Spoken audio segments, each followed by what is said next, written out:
Make the Sonicare switch.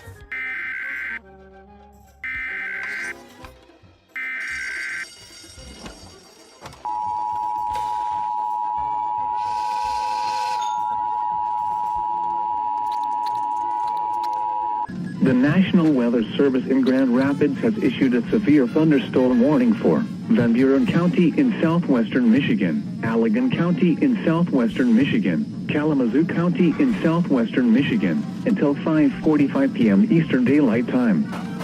At 4:37 p.m. Eastern Daylight Time, severe thunderstorms were located along a line extending from 15 miles northwest of Stevensville to near Lakeville, moving northeast at 70 miles per hour.